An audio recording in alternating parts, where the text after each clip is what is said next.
여러분 한번 떠올려 보시겠습니까? 주변에 나이가 많으신데도 만나면 괜히 기분이 좋아지는 분이 계시지 않습니까? 자리에 앉아 계시기만 해도 공기가 달라지는 것 같고 그분이 한마디 하시면 괜히 고개가 끄덕여지는 그런 어른 말입니다. 반대로 솔직히 말씀드리면 나이는 드셨는데 주변에서 슬슬 자리를 피하는 분도 계시지 않습니까? 전화가 오면 한숨부터 나오고 명절에 그분 옆자리는 늘 비어있고 그런 경우 말입니다. 같은 세월을 살아오셨는데 이 차이는 대체 어디서 오는 걸까요? 오늘 저는 이 질문 하나를 가지고 1시간 동안 여러분과 깊이 이야기를 나눠보려고 합니다. 나이 들수록 존경받는 사람들, 그 사람들에게는 공통적으로 발견되는 특징이 있습니다. 그것도 아주 구체적으로요. 재미있는 것은 그 특징이라는 게 돈이 많다거나 높은 자리에 있었다거나 그런 게 아니라는 겁니다. 오히려 아주 사소한 습관, 말투 하나, 표정 하나에서 갈리더라는 거죠. 이 영상을 끝까지 보시면 아마 여러분도 자연스럽게 자기 자신을 돌아보시게 될 겁니다. 그리고 한 가지는 분명히 말씀드릴 수 있습니다. 오늘 이야기하는 것들 중 단 한 가지라도 실천하시면 여러분을 바라보는 주변의 눈빛이 달라지기 시작합니다. 과장이 아닙니다. 자, 그러면 지금부터 시작하겠습니다. 첫 번째 이야기입니다. 말의 무게를 아는 사람.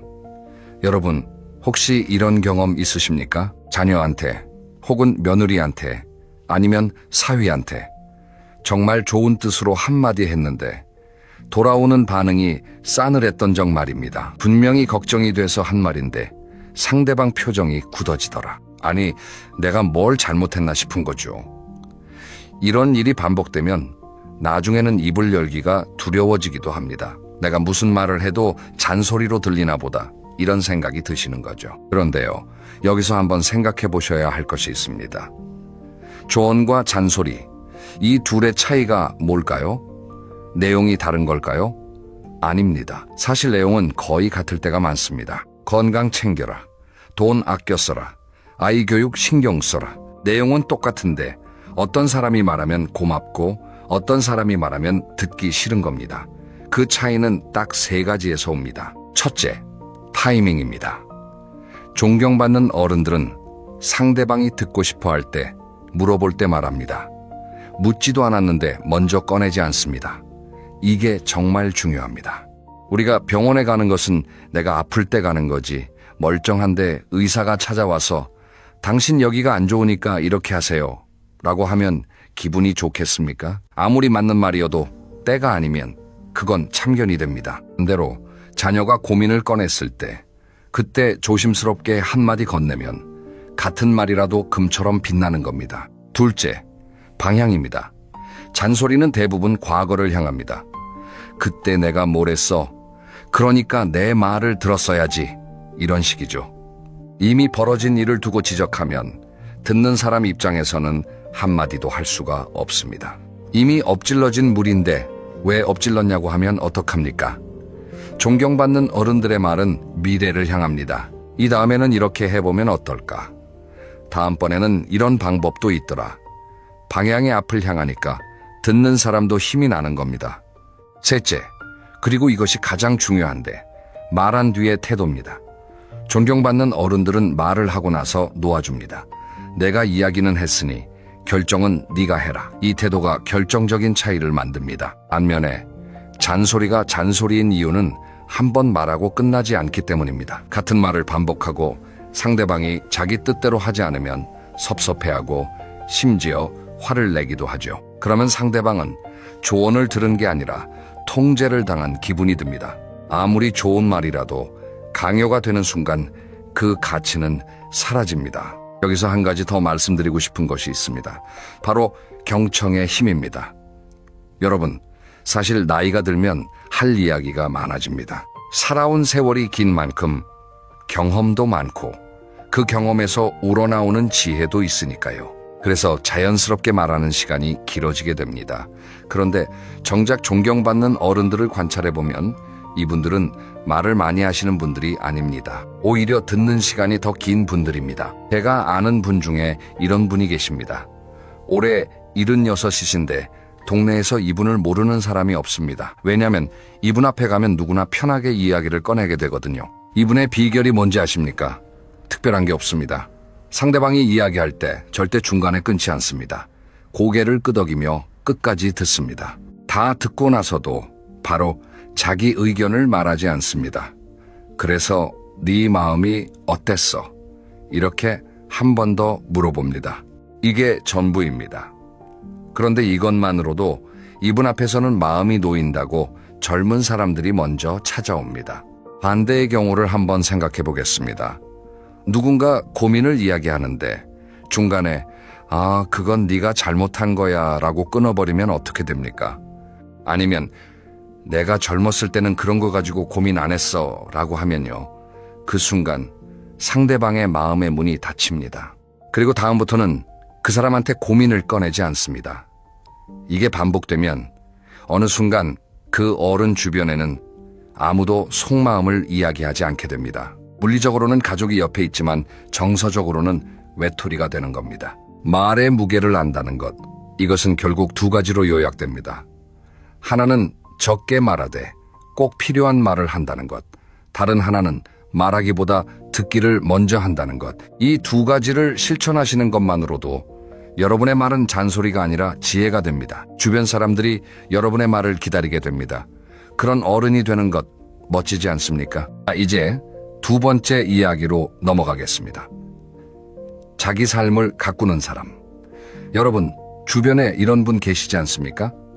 은퇴하고 나서 갑자기 늙어 보이시는 분. 전에는 넥타이 매고 당당하게 출근하시던 분이 어느 날 보니까 하루 종일 소파에 앉아서 텔레비전만 보고 계신 겁니다. 입는 옷도 신경을 안 쓰시고 어디 나가는 것도 귀찮아 하시고 약속도 안 잡으시고 가족들이 어디 좀 다녀오시라고 해도 괜찮다. 나는 집이 좋다. 이러시면서 점점 세상과 거리를 두시는 거죠. 이것이 왜 문제인지 아십니까? 사람은 역할이 사라지면 존재감도 희미해지기 때문입니다. 회사에서는 부장님, 팀장님이라고 불리던 사람이 은퇴하는 순간 그 호칭이 사라집니다. 그동안 자신을 지탱해주던 정체성이 한꺼번에 무너지는 거죠. 이때 새로운 역할을 스스로 만들어내는 사람과 그냥 주저앉는 사람 사이에 엄청난 차이가 생깁니다. 존경받는 어른들은 하나같이 자기만의 세계를 가지고 계십니다. 그 세계가 거창할 필요는 전혀 없습니다. 어떤 분은 매일 아침 동네 뒷산을 오르십니다. 비가 오나 눈이 오나 빠지지 않습니다. 산 정상에서 찍은 사진을 손주한테 보내시는 게 하루의 낙이라고 하십니다. 어떤 분은 65세 처음으로 수채화를 배우기 시작하셨습니다. 처음에는 사과 하나 그리는데 1시간이 넘게 걸리셨답니다. 그런데 3년이 지나니까 동네 문화센터에서 전시를 하실 정도가 되셨어요. 또 어떤 분은 70이 넘어서 유튜브 채널을 시작하셨습니다. 손주가 촬영을 도와주는데 구독자가 10,000명이 넘었다고 합니다. 이런 분들의 공통점이 뭔지 아십니까? 다른 사람에게 기대지 않는다는 겁니다. 자녀가 전화하지 않아도 서운해하지 않습니다. 왜냐하면 자기 자신의 하루가 이미 충분히 알차기 때문입니다. 오히려 자녀가 전화하면 나 오늘 바빠서 나중에 할게 이러시는 겁니다. 이런 부모를 보면 자식 입장에서 오히려 더 자주 연락하고 싶어집니다. 걱정이 되니까가 아닙니다. 궁금하니까요.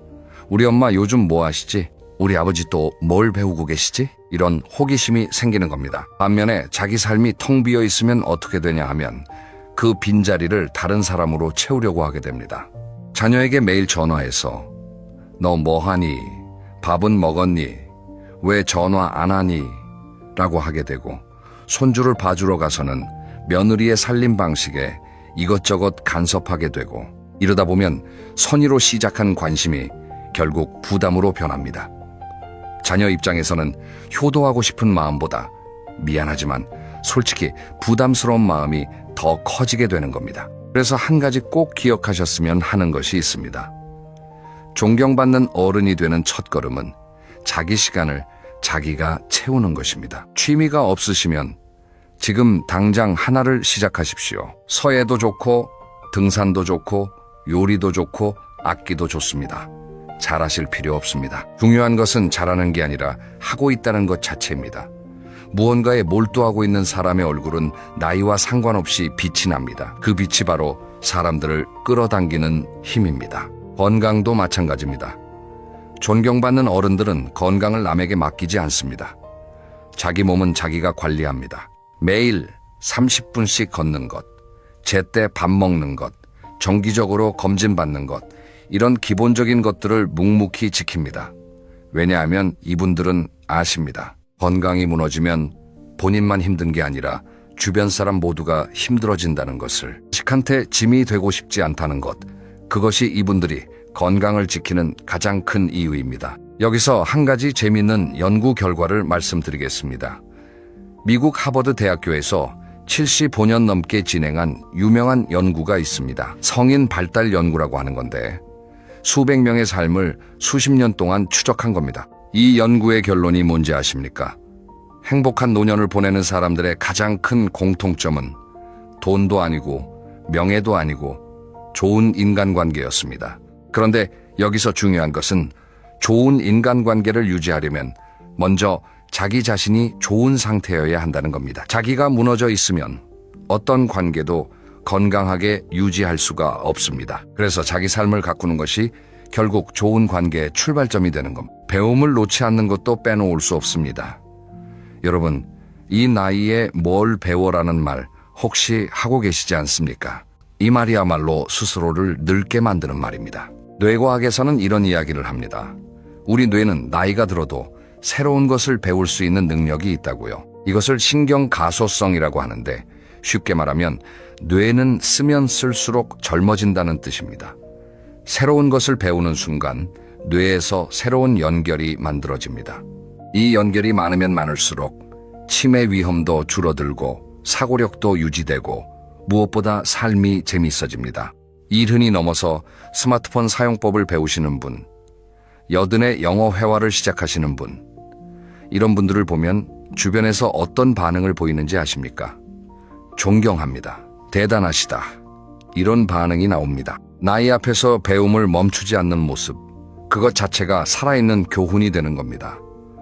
자녀들이, 손주들이 그 모습을 보면서 배웁니다. 아, 나이가 들어도 성장할 수 있구나. 포기하지 않아도 되는구나. 이것보다 더 훌륭한 교육이 어디 있겠습니까? 자, 세 번째 이야기입니다. 감정을 다스릴 줄 아는 사람. 여러분, 솔직히 여쭤보겠습니다. 나이가 들면서 화가 더 잘 나시지 않습니까? 식당에서 음식이 늦게 나오면 예전에는 그냥 기다렸는데 요즘은 짜증이 확 올라오지 않습니까? 마트에서 직원이 불친절하면 예전에는 넘어갔는데 요즘은 한마디 하고 싶어지지 않습니까? 가족한테도 마찬가지입니다. 배우자가 사소한 것을 깜빡하면 예전에는 웃어 넘겼는데 요즘은 왜 이렇게 거슬리는지 모르겠다. 이런 경험 혹시 있으십니까? 이것은 여러분만의 문제가 아닙니다. 사실 나이가 들면 감정 조절이 더 어려워지는 것은 생물학적으로도 자연스러운 현상입니다. 뇌에서 감정을 조절하는 전두엽이라는 부분이 있는데 이 부분이 나이가 들면서 기능이 조금씩 약해집니다. 그래서 감정의 브레이크가 잘 안 걸리는 거죠. 젊었을 때는 화가 나도 한 박자 쉬고 넘길 수 있었는데 나이가 들면 그 한 박자가 안 되는 겁니다. 이것은 의지의 문제가 아니라 뇌의 변화이기도 합니다. 그런데요, 바로 이 지점에서 존경받는 어른과 그렇지 않은 어른이 갈립니다. 생물학적으로 감정 조절이 어려워지는 것은 누구에게나 일어나는 일입니다. 하지만 그것을 아는 사람과 모르는 사람, 그리고 알고서 노력하는 사람과 그냥 내버려 두는 사람, 그 차이는 하늘과 땅입니다. 존경받는 어른들은 자기 감정의 패턴을 알고 계십니다. 아, 내가 피곤하면 예민해지는구나. 아, 내가 배가 고프면 짜증이 나는구나. 아, 내가 외로우면 화가 나는구나.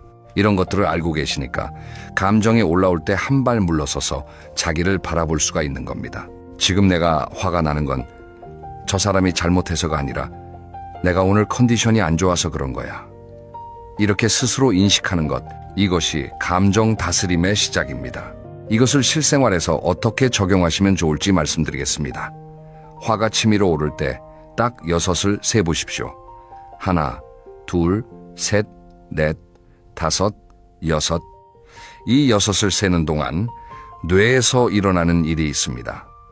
감정을 담당하는 편도체의 흥분이 살짝 가라앉고 이성을 담당하는 전두엽이 다시 작동하기 시작합니다. 고작 몇 초의 시간이지만 이 몇 초가 여러분의 품격을 지켜줍니다. 제가 아는 어르신 한 분의 이야기를 해드리겠습니다. 이분은 올해 72세이신데 예전에는 성격이 굉장히 급하셨다고 합니다. 젊었을 때는 회사에서 직원이 실수하면 책상을 치시면서 화를 내셨다고 해. 은퇴하고 나서도 한동안은 성격이 그대로여서 가족들이 좀 힘들어했다고 합니다. 배우자분이 무심코 한마디 하면 바로 목소리가 커지시고 손주가 때를 쓰면 참지를 못하시고, 그런데 이분이 달라지기 시작한 계기가 있었습니다. 어느 날 손녀가 이분한테 이렇게 말했답니다. 할아버지가 화내면 나 무서워. 이 한마디에 이분이 멈추셨다고 합니다. 가장 사랑하는 손녀가 자기를 무서워한다는 사실이 가슴에 꽂히신 거죠. 그날 이후로 이분은 화가 날 때마다 입을 닫고 심호흡을 하는 연습을 시작하셨습니다. 처음에는 잘 안 됐답니다. 몸에 배어있는 습관이니까요. 하지만 석 달, 6개월, 1년이 지나면서 조금씩 달라지셨습니다. 지금은 가족들이 이분을 이렇게 표현합니다. 아버지가 요즘은 부처님 같으시다. 여러분, 부처님이 되라는 이야기가 아닙니다. 화를 안 내라는 것도 아닙니다. 화라는 감정 자체는 자연스러운 것입니다. 다만 그 화를 어떻게 표현하느냐, 이것이 중요합니다. 같은 불만이라도 소리를 지르면서 표현하는 것과 차분하게 내가 이런 점에서 속상했다 라고 말하는 것은 완전히 다른 결과를 가져옵니다. 전자는 상대방을 위축시키고 후자는 상대방을 이해시킵니다. 그리고 신기하게도 차분하게 표현할 때 오히려 내 의견이 더 잘 전달됩니다. 또 하나, 존경받는 어른들은 사과를 할 줄 아는 분들입니다. 이것이 정말 중요합니다. 우리 세대에서 사과라는 것은 쉽지 않은 일입니다. 특히 자녀한테, 아랫사람한테 내가 잘못했다 라고 말하는 것. 이것이 자존심 때문에 잘 안 되는 분들이 많습니다. 그런데 생각해 보십시오. 아이한테 잘못을 인정하는 부모와 절대 잘못을 인정하지 않는 부모, 둘 중에 어떤 부모를 더 존경하겠습니까? 답은 분명합니다. 잘못했을 때 미안하다라고 말할 수 있는 것, 이것은 약함의 표현이 아닙니다. 오히려 강함의 표현입니다. 자기 잘못을 인정할 수 있는 사람은 그만큼 자신에 대한 확신이 있는 사람입니다. 한 번의 실수를 인정한다고 해서 자기 가치가 떨어지는 것이 아니라는 것을 마음 깊이 알고 있는 사람이니까요. 그리고 이런 어른 앞에서 자녀들은 자기도 실수를 인정하는 법을 배우게 됩니다. 이것이 바로 세대를 넘어 전해지는 진짜 교육입니다. 네 번째 이야기로 넘어가겠습니다. 베풀되 각을 세우지 않는 사람. 여러분, 혹시 이런 분 보신 적 있습니까? 뭔가를 해주고 나서 꼭 티를 내는 분. 내가 너한테 이만큼 해줬는데, 혹은 내가 아니었으면 너 어쩔 뻔했어. 이런 식으로 말씀하시는 분. 처음에는 고마웠는데 이 말을 듣는 순간 감사한 마음이 확 사라지지 않습니까? 심지어 좀 불편해지기도 하죠. 진짜 베풀 줄 아는 어른들은 절대 이런 식으로 말씀하지 않습니다. 이분들은 베풀고 잊어버립니다. 아니, 잊어버린다기보다는 처음부터 대가를 기대하지 않고 베푸는 겁니다. 왜냐하면 이분들에게 베품이란 상대방을 위한 것이 아니라 자기 자신의 삶의 방식이기 때문입니다. 비가 오면 우산을 쓰는 것처럼 주변에 어려운 사람이 있으면 도와주는 것, 그것이 자연스러운 일상인 겁니다. 이런 분들 곁에 있으면 사람들이 편안함을 느낍니다.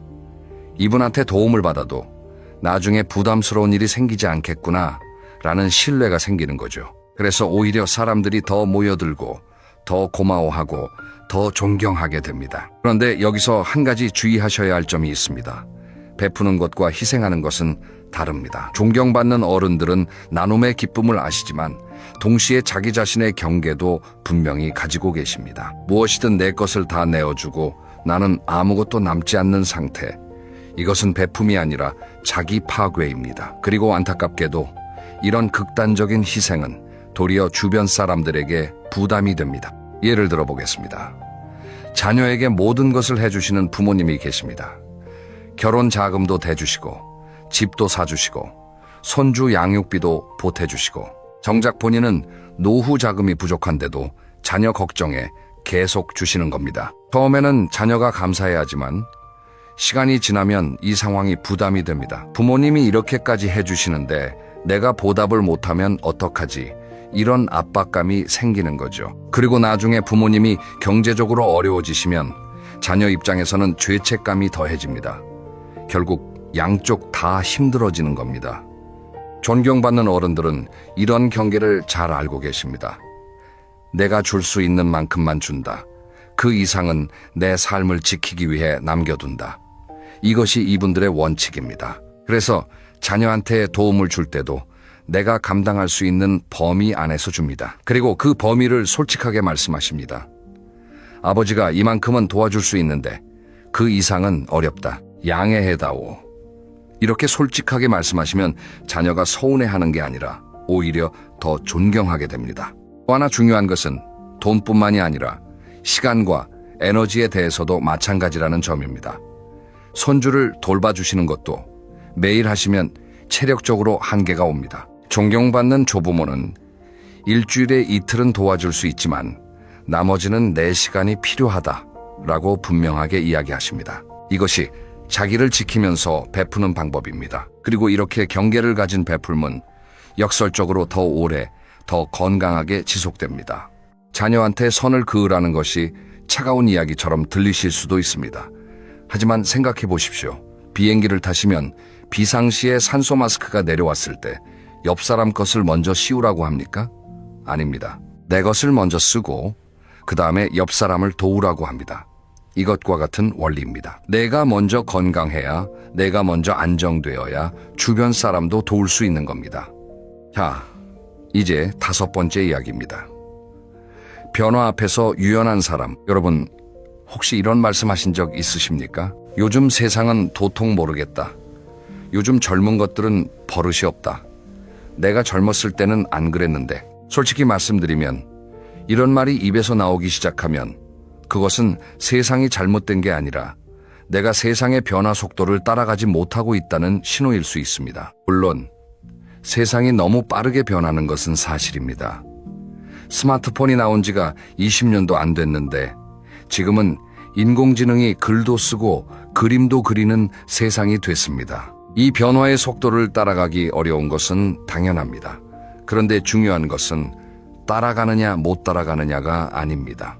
따라가려는 태도가 있느냐 없느냐, 이것이 핵심입니다. 존경받는 어른들을 보면 모든 기술을 완벽하게 사용하시는 게 아닙니다. 스마트폰 기능을 다 아시는 것도 아니고 최신 앱을 다 깔아서 쓰시는 것도 아닙니다. 하지만 이분들은 배우려는 자세가 열려 있습니다. 손주가 할머니 이거 이렇게 하는 거예요 라고 알려주면 아이고 그래? 한번 해볼까 라고 하시면서 따라 해보시는 겁니다. 이 태도가 중요합니다. 모르면 모른다고 인정하고 배울 의향이 있다는 것을 보여주는 것. 이것만으로도 젊은 세대와의 관계가 완전히 달라집니다. 반대로 그런 거 내가 알아서 뭐 하나, 나는 그런 거 필요 없어 라고 하시면 젊은 세대는 더 이상 다가오려고 하지 않습니다. 대화의 접점이 사라지니까요. 세대 차이라는 것은 사실 생각의 차이, 경험의 차이에서 오는 것인데 이 차이를 인정하지 않으면 벽이 됩니다. 하지만 차이를 인정하고 호기심을 가지면 오히려 다리가 됩니다. 제가 정말 감동받은 사례 하나를 말씀드리겠습니다. 제가 알고 있는 한 70대 어르신은 손주가 좋아하는 게임을 직접 배우셨습니다. 손주가 매일 게임 이야기를 하는데 뭔 소리인지 하나도 모르시는 거예요. 그래서 손주한테 나도 좀 가르쳐 달라고 하셨답니다. 손주가 처음에는 깜짝 놀랐지만 정말 신나서 가르쳐 줬다고 해요. 할아버지가 게임을 잘하시냐고요? 솔직히 말씀드리면 잘 못하십니다. 그런데 그게 중요한 게 아닙니다. 이 할아버지와 손주 사이에 공통의 화제가 생겼다는 것, 손주가 할아버지랑 같이 뭔가를 할 수 있게 됐다는 것, 이것이 핵심입니다. 그 손주는 친구들한테 이렇게 자랑한답니다. 우리 할아버지는 나랑 같이 게임도 해. 세대 차이를 넘는 비결은 결국 호기심입니다. 상대방의 세계에 관심을 가지는 것. 이것은 나이에 상관없이 모든 관계의 기본이기도 합니다. 내가 당신의 세계에 관심이 있다는 것을 보여주면 상대방도 내 세계에 관심을 가지기 시작합니다. 할아버지가 손주의 게임에 관심을 보이면 손주도 할아버지의 이야기에 귀를 기울이게 됩니다. 이것이 쌍방향 존경의 시작입니다. 변화에 유연하다는 것은 기술적인 문제만이 아닙니다. 가치관에 대한 유연함도 포함됩니다. 요즘 젊은 사람들의 결혼관, 직업관, 성공관 이런 것들이 우리 세대와 많이 다릅니다. 예전에는 좋은 대학 나와서 좋은 직장 다니고 일찍 결혼해서 아이 낳는 것이 당연한 인생의 경로였습니다. 하지만 지금은 그 경로가 여러 갈래로 나뉘어 있습니다. 어떤 사람은 프리랜서로 일하면서 세계를 여행하고, 어떤 사람은 결혼 대신 자기 사업에 집중하고, 어떤 사람은 30대 후반에 결혼하는 것도 전혀 이상하지 않은 세상이 됐습니다. 이런 변화 앞에서 그게 무슨 인생이냐라고 하시면 소통의 문이 닫힙니다. 하지만 그래, 요즘은 그렇게도 살 수 있구나. 네가 행복하면 됐다라고 하시면 자녀의 눈에 그 어른은 정말 멋진 어른으로 보이게 됩니다. 이것이 열린 마음의 힘입니다. 내 기준을 내려놓는 것이 아니라 내 기준과 다른 기준도 존재할 수 있다는 것을 인정하는 것. 이것이 나이 든 사람의 진짜 지혜입니다. 여기서 하나만 더 말씀드리겠습니다. 변화에 유연한 어른들은 자기가 틀릴 수도 있다는 가능성을 열어놓고 계십니다. 내가 살아보니까 이것이 정답이야라고 단정 짓는 대신 내 경험으로는 이렇더라. 하지만 시대가 다르니까 꼭 그런 것만은 아닐 수도 있겠지라고 말씀하시는 겁니다. 이 차이가 큽니다. 전자는 대화를 끝내버리지만 후자는 대화를 열어줍니다. 그리고 대화가 열려있는 관계에서만 진정한 존경이 자라날 수 있습니다. 자, 이제 6번째이자 마지막 이야기입니다. 떠난 뒤에도 기억되는 사람. 여러분, 한번 상상해 보십시오. 내가 이 세상을 떠난 후에 나를 기억하는 사람들은 뭐라고 이야기할까요? 그 사람은 돈을 많이 벌었지. 그 사람은 큰 집에 살았지. 그 사람은 높은 자리까지 올라갔지. 물론 이런 것들도 대단한 성취입니다. 하지만 솔직히 이런 이야기가 가슴에 남을까요? 아마 진짜로 가슴에 남는 이야기는 이런 것일 겁니다. 그 사람 앞에 가면 늘 마음이 편했어. 그 사람은 누구한테나 따뜻했지. 그 사람이 해준 그 한마디가 내 인생을 바꿔놓았어. 보십시오. 사람의 기억에 남는 것은 지위도 재산도 아니고 그 사람이 나에게 어떤 감정을 남겼느냐입니다. 유산이라는 단어가 있습니다. 보통 유산이라고 하면 돈이나 재산을 떠올리시죠. 물론 경제적 유산도 중요합니다. 하지만 진짜 유산, 세대를 넘어서도 힘을 가지는 유산은 태도입니다. 내가 어떤 사람이었는지, 어떤 가치를 중요하게 여겼는지, 어떻게 사람을 대했는지, 이것이 진짜 유산입니다. 제가 들은 이야기 중에 가장 인상 깊었던 것을 하나 나눠드리겠습니다. 어떤 할머니가 돌아가신 후에 장례식에 동네 사람들이 줄을 서서 오셨답니다. 가족들이 깜짝 놀랐대요. 할머니가 돌아가시기 전에는 그렇게 많은 사람이 할머니를 알고 있는 줄 몰랐던 겁니다. 그 사람들이 한결같이 하는 말이 있었답니다. 이 할머니가 나한테 이런 걸 해주셨다. 누구는 어려울 때 반찬을 가져다 주셨다고 하고, 누구는 아이를 잠깐 봐주셨다고 하고, 누구는 힘들 때 따뜻한 말 한마디를 건네주셨다고 하고, 거창한 것이 하나도 없습니다. 전부 작은 것들입니다. 하지만 그 작은 것들이 모여서 수십 명의 가슴에 그 할머니의 자리를 만들어 놓은 겁니다. 여러분, 우리가 떠난 뒤에 남는 것은 결국 우리가 사람들에게 심어놓은 감정의 씨앗입니다. 따뜻한 씨앗을 심으면 따뜻한 기억이 남고, 차가운 씨앗을 심으면 차가운 기억이 남습니다. 그리고 그 씨앗은 한꺼번에 심는 것이 아니라 매일매일 조금씩 심는 겁니다. 오늘 아침에 배우자에게 건넨 따뜻한 인사, 오늘 점심에 이웃에게 보낸 미소, 오늘 저녁에 자녀한테 한 격려의 말, 이 하나하나가 전부 씨앗입니다. 존경받는 어른들은 이것을 본능적으로 아시는 분들입니다. 그래서 이분들은 하루하루를 소중하게 보냅니다. 대단한 일을 하려고 애쓰는 게 아니라 매 순간 만나는 사람에게 최선의 태도를 보여주려고 노력합니다. 그것이 쌓이고 쌓여서 결국 그 사람의 인생 전체를 빛나게 만드는 겁니다. 또 하나 말씀드리고 싶은 것은 이분들은 다음 세대에게 무형의 것을 물려주신다는 점입니다. 자녀가 이런 어른의 모습을 보면서 자라면 자연스럽게 그 태도를 배웁니다. 아, 어른이 된다는 것은 이런 것이구나. 사람을 대하는 방법은 이런 것이구나. 이것을 학교에서 가르쳐 줄 수 있을까요? 아닙니다. 이것은 오직 가까이에 있는 어른의 삶을 통해서만 배울 수 있습니다. 그래서 존경받는 어른의 존재 자체가 그 가문의 가장 큰 자산이 되는 겁니다. 재산은 쓰면 없어지지만 태도는 대물림됩니다. 어떤 유산을 남기시겠습니까? 여러분, 오늘 긴 시간 동안 함께 해주셔서 정말 감사합니다. 지금까지 이야기한 내용을 정리해 보겠습니다. 나이 들수록 존경받는 사람들에게는 6가지 공통된 특징이 있었습니다. 첫째, 말의 무게를 아는 사람. 적게 말하되 꼭 필요한 말만 하고 말하기보다 듣기를 먼저 합니다. 둘째, 자기 삶을 가꾸는 사람.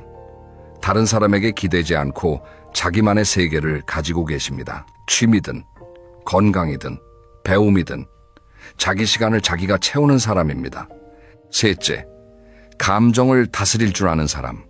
화를 참는 게 아니라 화를 알아채고 품격 있게 표현하는 법을 연습하는 사람입니다. 넷째, 베풀되 각을 세우지 않는 사람. 대가를 바라지 않는 너그러움을 가지면서도 자기 자신을 지키는 경계를 분명히 하는 사람입니다. 다섯째, 변화 앞에서 유연한 사람. 새로운 것을 배우려는 태도, 다른 가치관을 인정하는 열린 마음, 자기가 틀릴 수도 있다는 겸손함을 가진 사람입니다. 여섯째, 떠난 뒤에도 기억되는 사람. 매일 작은 따뜻함을 나누면서 사람들의 가슴에 좋은 감정의 씨앗을 심는 사람입니다. 여러분, 이 6가지를 한꺼번에 다 하려고 하시면 오히려 부담이 됩니다. 오늘부터 딱 한 가지만 골라서 시작해 보십시오. 예를 들어, 오늘 하루만이라도 가족이 이야기할 때 끝까지 들어보시는 겁니다. 중간에 끊지 않고 내 의견을 보태지 않고 그냥 끄덕이며 들어보시는 겁니다. 그것 하나만 해도 오늘 하루 여러분의 관계에 작은 변화가 일어날 겁니다. 그리고 그 작은 변화가 여러분을 존경받는 어른으로 만들어주는 첫 걸음이 될 겁니다. 다음 영상에서는 오늘 이야기와 연결되는 주제를 가져오겠습니다. 바로 나이 들수록 외로워지지 않는 사람들의 비밀입니다.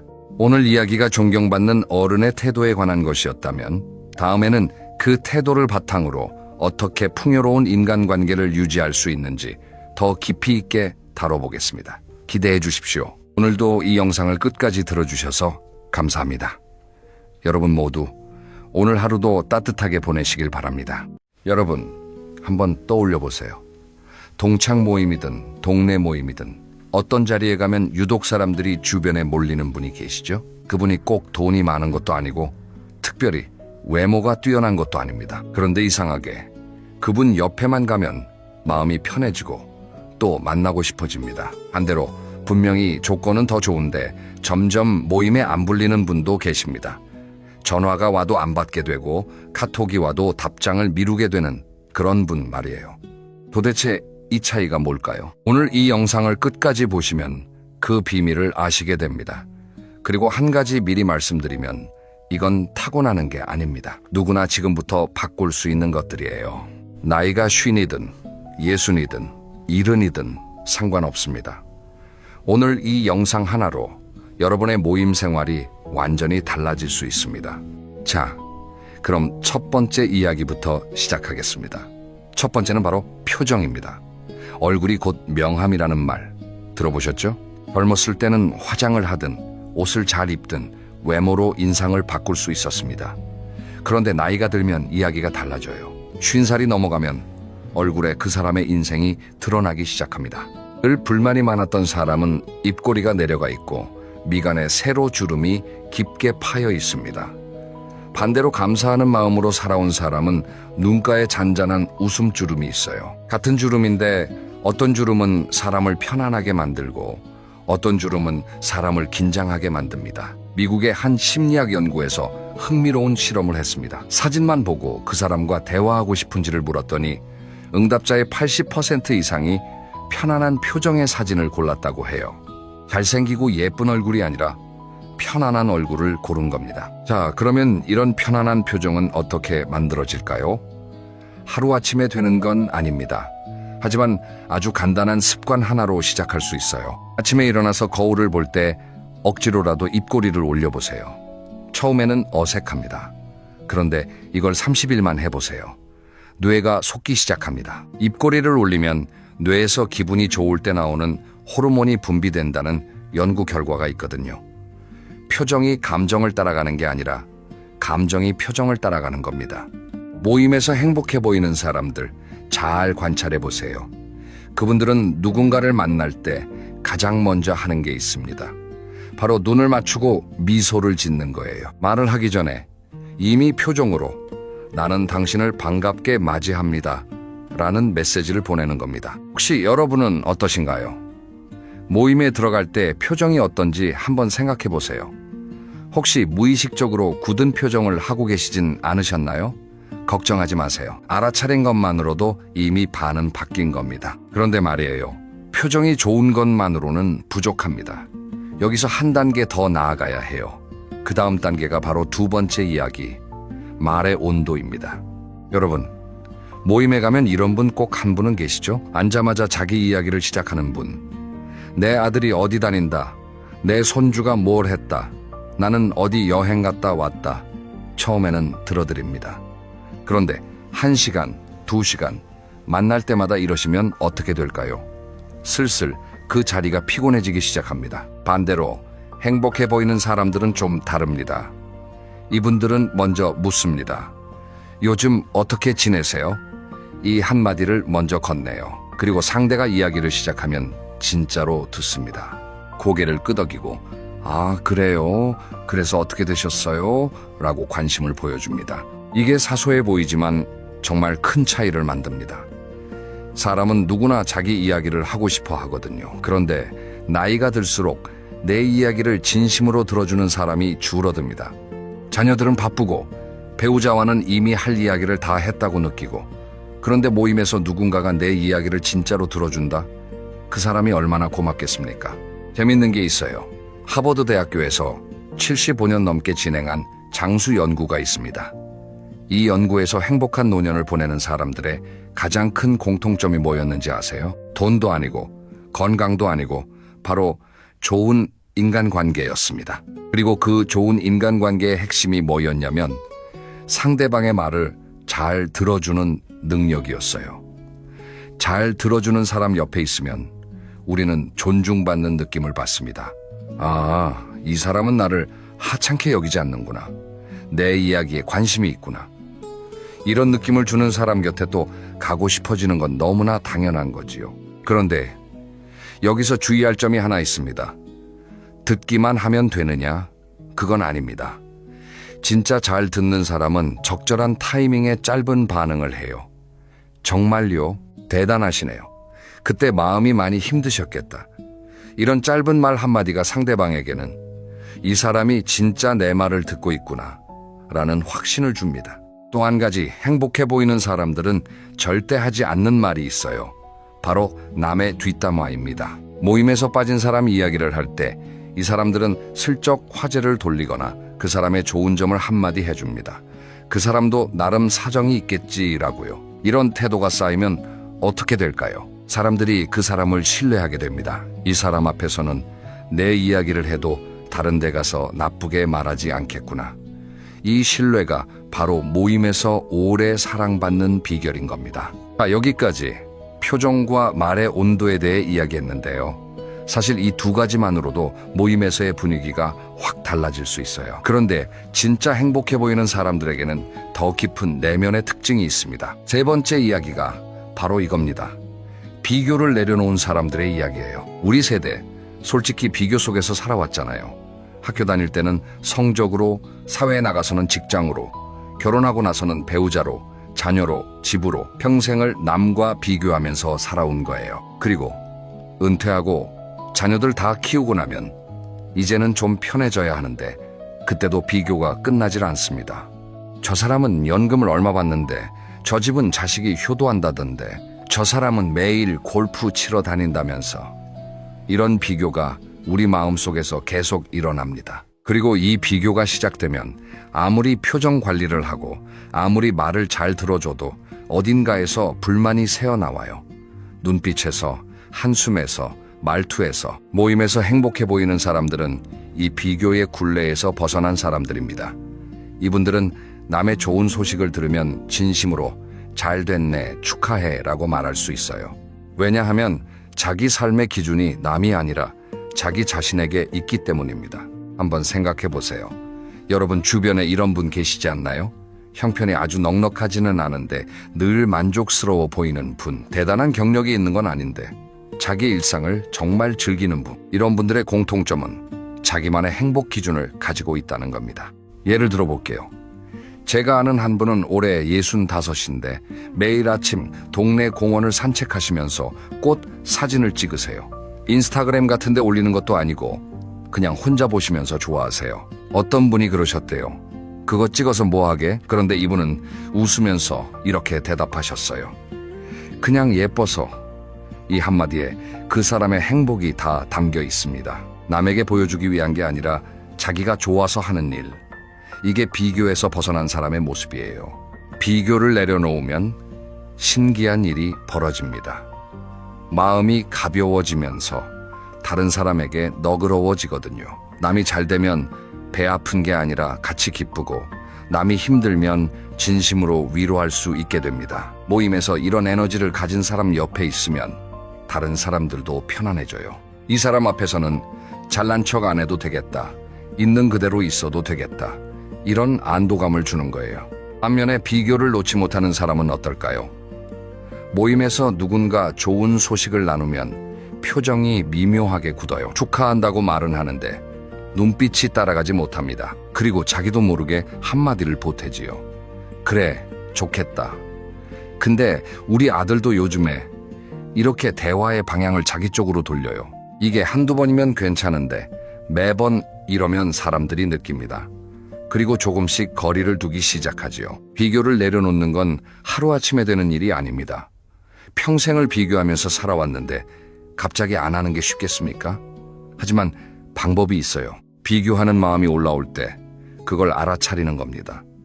아, 지금 내가 또 비교하고 있구나. 이렇게 한 발짝 물러서서 자기 마음을 바라보는 거예요. 알아차리기만 해도 그 감정이 커지는 걸 막을 수 있습니다. 그리고 하나 더, 감사 일기를 써보시는 것도 추천드립니다. 거창하게 쓸 필요 없어요. 매일 밤 잠들기 전에 오늘 감사한 일 3가지만 적어보세요. 오늘 날씨가 좋았다. 점심이 맛있었다. 오래된 친구한테 전화가 왔다. 이런 것들이요. 이걸 석 달만 해보세요. 내 삶에서 좋은 것들이 보이기 시작하면 남의 삶을 부러워하는 마음이 자연스럽게 줄어들게 됩니다. 자, 이제 4번째 이야기로 넘어갈게요. 이 이야기는 제가 개인적으로 가장 좋아하는 부분인데요. 바로 작은 친절의 복리 효과입니다. 복리라는 말 아시죠? 이자에 이자가 붙는 거예요. 은행에 돈을 넣어두면 이자가 붙고 그 이자에 또 이자가 붙어서 시간이 갈수록 눈덩이처럼 불어나는 것, 그게 복리입니다. 그런데 이 복리가 돈에만 적용되는 게 아니에요. 인간관계에도 복리가 있습니다. 모임에서 행복해 보이는 사람들을 관찰하면 아주 사소한 친절을 꾸준히 베푸는 걸 볼 수 있어요. 대단한 게 아닙니다. 모임에 먼저 와서 자리를 잡아준다든지 늦게 온 사람에게 자연스럽게 지금까지 무슨 이야기 했는지 알려준다든지 누군가 화장실 다녀온 사이에 음료를 리필해준다든지 이런 것들이에요. 에이, 그런 건 누구나 하잖아. 이렇게 생각하실 수 있어요. 하지만 정말 그런가요? 곰곰이 떠올려 보시면 이런 사소한 배려를 매번 꾸준히 하는 사람은 생각보다 많지 않습니다. 한 가지 이야기를 해드릴게요. 제가 아는 한 모임에 올해 70이 되신 어르신 한 분이 계세요. 이분은 특별한 재주가 있는 분이 아닙니다. 말을 특별히 잘하는 것도 아니고 유머 감각이 뛰어난 것도 아니에요. 그런데 이분이 모임에 안 나오시면 다들 걱정을 해요. 오늘 어르신 왜 안 오셨지? 어디 편찮으신 거 아니야? 왜 그럴까요? 이분은 20년 넘게 한 가지를 하셨습니다. 모임에 올 때마다 계절 과일을 한 봉지씩 사오시는 거예요. 봄에는 딸기, 여름에는 수박, 가을에는 귤, 겨울에는 곶감, 한 번도 빠짐없이요. 그러면서 아이고, 이거 별거 아닌데 다 같이 드세요 라고 하시면서 돌리세요. 과일 한 봉지가 뭐 대단하겠습니까? 돈으로 치면 10,000원도 안 될 때가 많아요. 하지만 이걸 20년간 한결같이 하셨다는 것, 이게 엄청난 겁니다. 사람들 마음속에 이분은 늘 따뜻한 사람으로 각인이 된 거예요. 이게 바로 친절의 복리 효과입니다. 작은 친절이 시간이 쌓이면서 어마어마한 신뢰와 호감으로 돌아오는 거지요. 반대 사례도 있어요. 모임에서 가끔씩 큰 돈을 쓰는 분이 계세요.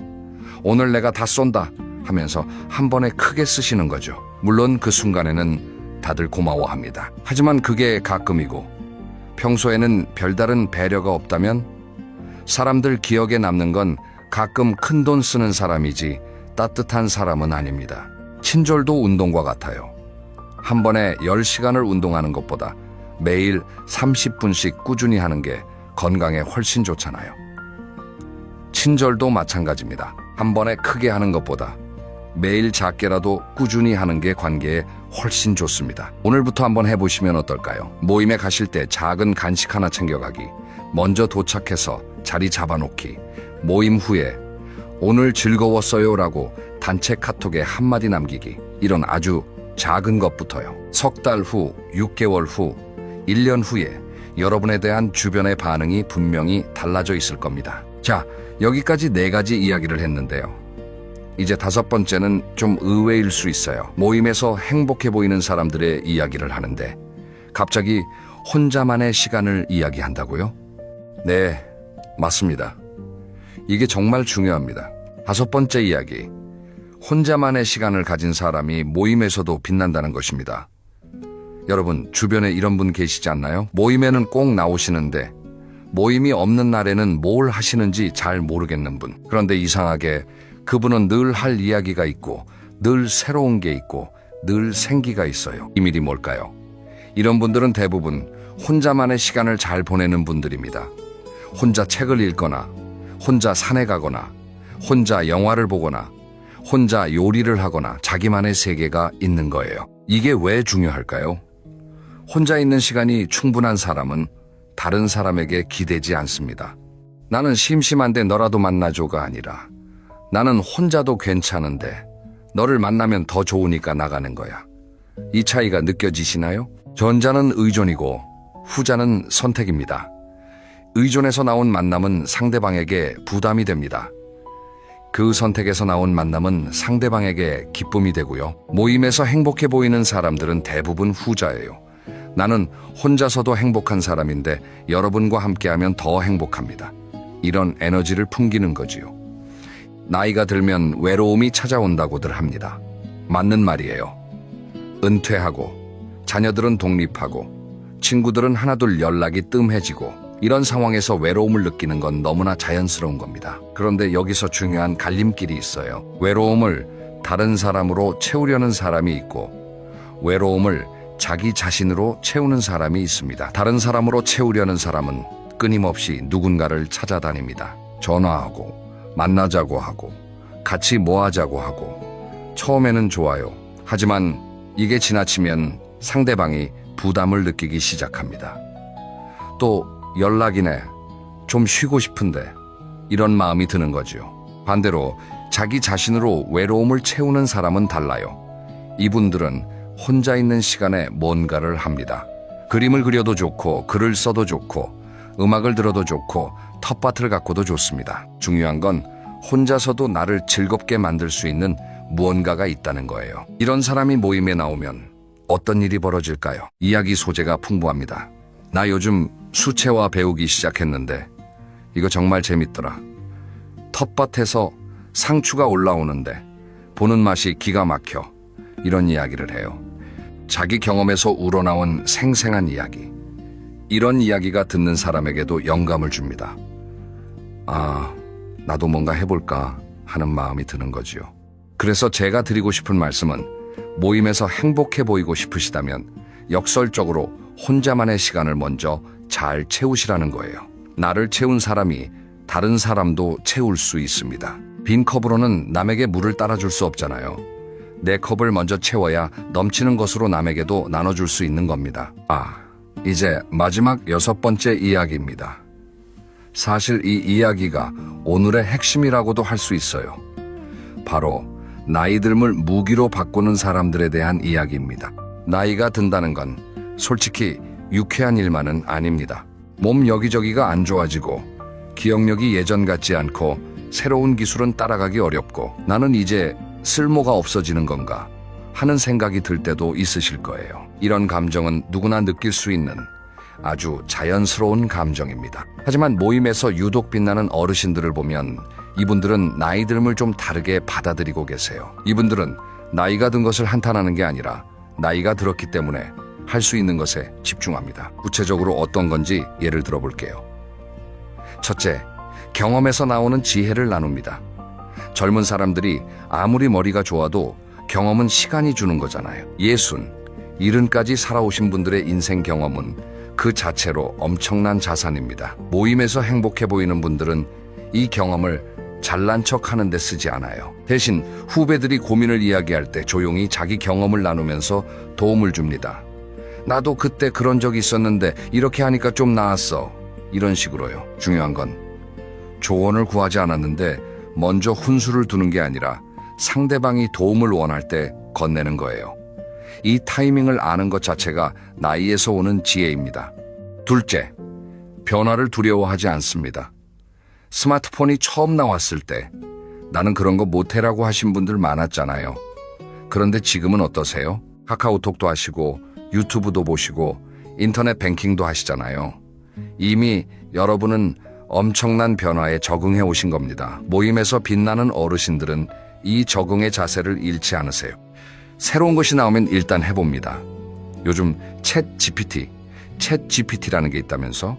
한번 해볼까? 이러시면서요. 못하면 어때요? 틀리면 어때요?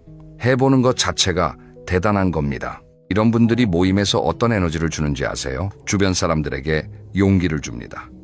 70 넘은 분이 저렇게 새로운 것에 도전하시는데 나라고 못할 게 뭐야? 이런 생각을 하게 만드는 거예요. 이게 바로 나이 들미 무기가 되는 순간입니다. 셋째, 유머 감각을 잃지 않습니다. 이건 정말 중요해요. 나이가 들면 대화 주제가 자연스럽게 무거워집니다. 건강 이야기, 병원 이야기, 누가 아프다는 이야기, 이런 이야기가 많아지는 건 어쩔 수 없어요. 하지만 행복해 보이는 사람들은 이런 무거운 주제도 가볍게 풀어내는 능력이 있습니다. 나 요즘 무릎이 아파서 병원에 갔더니 의사가 그러더라고. 나이 드시면 다 그렇다고. 그래서 내가 그랬어. 선생님, 이 무릎은 나이를 안 먹고 싶었나 봐요. 이런 식으로요. 웃기려고 억지로 하는 게 아니에요. 자기 상황을 너무 심각하게 받아들이지 않고 한 발짝 떨어져서 바라볼 수 있는 여유. 그게 유머가 되는 겁니다. 유머가 있는 사람 옆에 있으면 마음이 가벼워지잖아요. 같은 건강 이야기를 해도 무겁게만 하는 사람과 웃으면서 하는 사람은 분위기가 완전히 다릅니다. 모임에 가면 만나고 싶은 사람은 당연히 후자겠지요. 자, 이렇게 6가지 이야기를 모두 해드렸습니다. 한번 정리해 볼게요. 첫째, 편안한 표정. 만나기 전에 이미 표정으로 환영의 메시지를 보내는 것. 둘째, 말의 온도. 자기 이야기보다 상대방의 이야기를 먼저 들어주는 것. 셋째, 비교를 내려놓는 것. 남의 기준이 아닌 나만의 행복 기준으로 사는 것. 넷째, 작은 친절의 복리. 대단한 것 한 번보다 사소한 배려를 매일 꾸준히 하는 것. 다섯째, 혼자만의 시간을 잘 보내는 것. 내가 먼저 충만해야 다른 사람도 채워줄 수 있다는 것. 여섯째, 나이 듦을 무기로 바꾸는 것. 경험을 나누고 변화를 두려워하지 않고 유머를 잃지 않는 것. 이 6가지를 보시면서 어떤 생각이 드셨나요? 혹시 나는 하나도 못하고 있네라는 생각이 드셨다면 절대 그렇게 생각하지 마세요. 이 영상을 끝까지 보고 계신 여러분은 이미 더 좋은 사람이 되고 싶다는 마음을 가지고 계신 거예요. 그 마음 하나만으로도 충분합니다. 변화는 거기서부터 시작되거든요. 오늘부터 딱 3가지만 실천해 보시면 어떨까요? 첫째, 아침에 거울 보고 미소 짓기. 30초면 됩니다. 둘째, 다음 모임에서 내 이야기 전에 상대방에게 요즘 어떠세요? 라고 먼저 물어보기. 셋째, 오늘 밤에 감사한 일 3가지 적어보기. 이 3가지를 한 달만 해보세요. 30일 후에 여러분의 표정이, 말투가, 마음이 달라져 있을 겁니다. 그리고 주변 사람들이 먼저 느낄 거예요. 이 사람 요즘 뭔가 달라졌는데? 하고요. 여러분, 행복은 멀리 있지 않습니다. 대단한 조건이 필요한 것도 아닙니다. 오늘 이야기한 것처럼 아주 작은 습관의 변화에서 시작됩니다. 나이가 몇이든 지금이 가장 좋은 시작 시점이에요. 어제보다 오늘 조금 더 웃고, 조금 더 듣고, 조금 더 베푸는 것. 그게 쌓이면 여러분은 분명히 모임에서 가장 보고 싶은 사람이 되어 있을 겁니다. 오늘 영상이 도움이 되셨다면 주변의 소중한 분들에게도 공유해 주세요. 함께 보시면 모임이 더 따뜻해질 거예요. 다음 영상에서는 나이 들어서 절대 하면 안 되는 말, 습관에 대해 이야기해 보려 합니다. 무심코 하는 말 한마디가 관계를 망칠 수 있다는 거 아시죠? 구체적으로 어떤 말들이 문제가 되는지, 그리고 어떻게 바꾸면 되는지 다음 영상에서 자세히 알려드리겠습니다. 그럼 오늘도 편안한 하루 보내시고요. 웃는 얼굴로 하루를 마무리해 보세요. 감사합니다.